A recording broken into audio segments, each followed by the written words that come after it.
Clock's going. 10 minutes right there. All right, happy Wednesday, everybody. Dr. Muse here with Dr. Richard Ohm.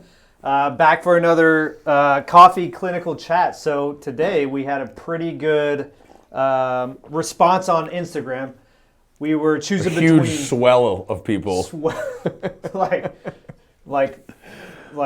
a dozen of them. Yeah, at least. But it came down to tendonitis and headaches, and it was a resounding response for headaches. So we're going to talk a little bit about headaches today. Yeah, which I think, headaches and low back pain are two of the things that when you think chiropractor, you probably think, oh, I could go for treatment for those. And that's correct. We do see a lot of those. We were chatting beforehand, we figured out the topic that, headaches is not really one that I sort of get really sort of nervous about or worried about with that. Because I think that a lot of the tools that we have in here that go beyond just traditional joint manipulation chiropractic stuff make us really, really good at treating headaches. So we wanted to kind of just talk about how or where are they coming from, because I think there's tons of confusion around this. And a lot of people, they deal with headaches. They've been diagnosed with, I have migraines. That's a big one. Yeah, almost becomes part of their personality. Like that's something that they've had for years and years and years. They own it. Like, I'm a migraineur or whatever. Yeah. They'll tell you like, I get migraines and I've been treated for this. And a lot of times it's very, very strong medications, tons of injections. They'll actually do Botox injections in some of the muscles at the back of the neck. And a lot of times you're just getting transient results with that. And what we do by going in, that Brad's going to talk about at the end with the treatment, a lot of times has really, really good success with these. But the main thing that I want to get across here is that even if you've been diagnosed with really, really severe migraines, or you have the auras, like the lights, you have nausea, you have sensitivity to sound, sensitivity to lights, those are traditionally associated with migraines, but I would tell you in my experience, I see them with trigger points oftentimes, like really, really nasty tension headaches, or what we might call like a cervicogenic headache is going to be also coming from how the neck actually moves. So cervicogenic just means from the cervical spine. Yep. Those are the vast majority of headaches, even if you have really, really nasty headaches. And if it's coming from the neck, something to do with like how the neck moves, and it's coming from trigger points or tension headaches, the band around the head kind of thing, we have tons and tons of things that we can do with that. Right, and this is just a lead-in into an infomercial for Excedrin. So Excedrin just fixes all this, right? All of them. And then I'm going to put a little graphic here, Excedrin. But no. So some of the things that we're going to talk about in terms of treatment, once again, it all comes back to the evaluation, right? So if it's a migraine, this is what me and him were talking about a little bit before. So, well, what is a migraine? And a migraine could be a number of things. It could potentially be more of like in the functional medicine world, as we would put it. So maybe there's some dietary lifestyle things. For today, we're going to talk more about what Dr. Ohm says that he primarily sees with these, and it's just a nasty cervicogenic thing. It can be a really, really bad headache. So a lot of people that, associate and hold on to that, I have migraines, they almost get offended if I say, I think this is a tension headache.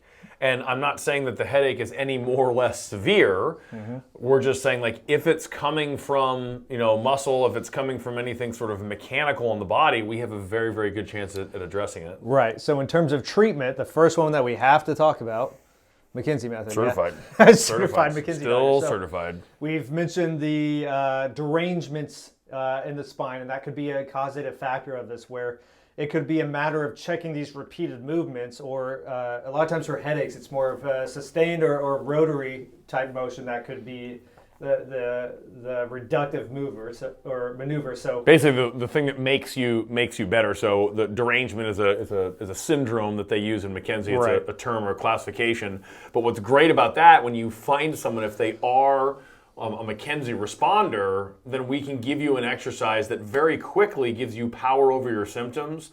And you might even get it to where you could just reduce your symptoms or abolish them altogether. So we love it when it's a Mckenzie case. It's amazing when those walk in and we just take away those you feel years of good headaches for like 30 seconds and then life hits in. Yeah. So the next one is our bread and butter, which is the manipulation or the adjustment. So a lot of times with these cervicogenic headaches, we talk a little bit about the upper cervical spine, or your atlas and your axis, which are the two top vertebrae of your spine. So we may look at how well are those moving as we joint play them. Maybe there's some kind of fixation or the joint's not moving well enough.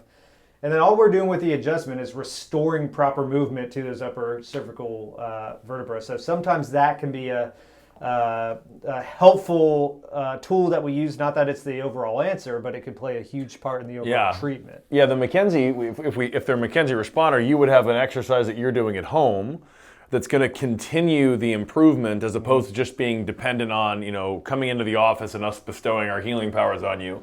We'll do mobilizations, or if warranted, we'll do manipulations in the office to get the neck moving better.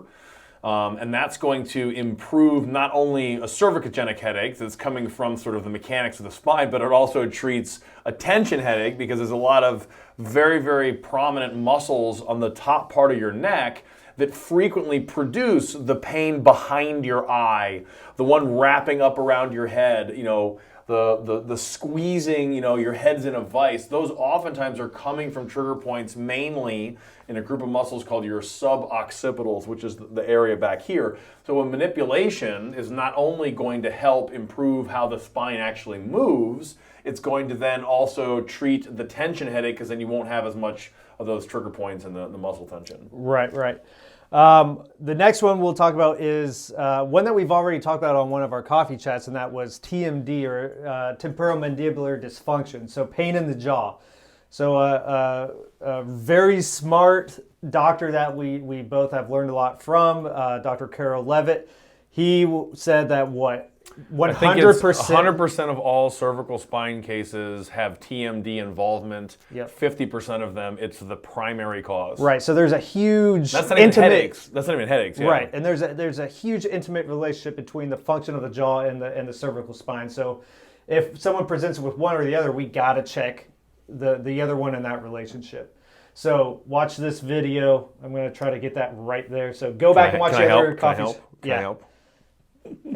Okay. So the other one, actually another thing that Dr. Levitt talked a lot about was dry needling. Yeah. So we've mentioned some of these trigger points or the muscles that may be leading to some of these headaches, some of the suboccipitals, the smaller muscles in the top of your neck.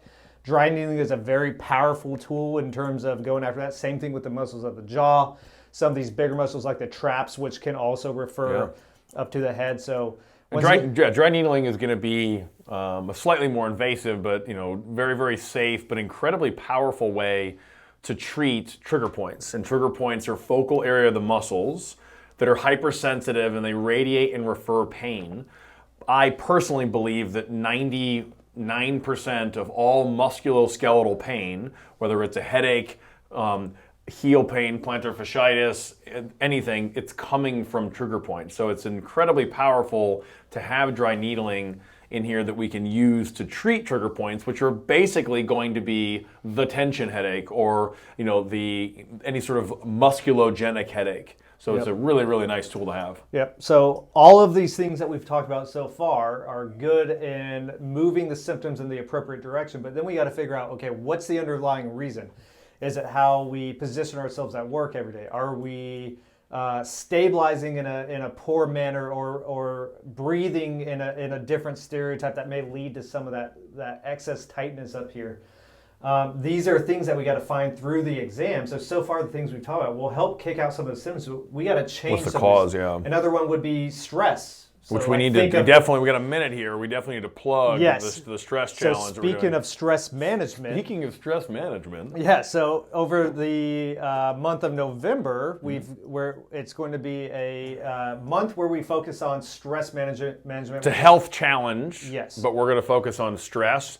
Brad's going to do a video later on that explains the rules of that. If you are in the Columbus area on Tuesday, a week from yesterday, I'm going to be at the Dublin Library and I'm going to do a short lecture on stress management, and then I'm going to kind of explain the rules there. Because that, much like with headaches, we found that stress or unaddressed stress is actually the driver of a lot of the dysfunction that we have, whether it's the diet, exercise, or sleeping, which are the other pillars. We got 20 seconds. You got anything to say? So that's going to be a talk that you guys don't want to miss. Maybe there's some added benefits to coming. Wink, wink, wink. Wink, wink, wink. But if you Yoga guys, 6. if you guys have any questions for us, make sure you guys reach out. We'll try to get to some of the other topics we've brought up, like tendonitis. But we hope you guys have a good Wednesday and the rest of the week. Always a pleasure. We'll see you guys next time.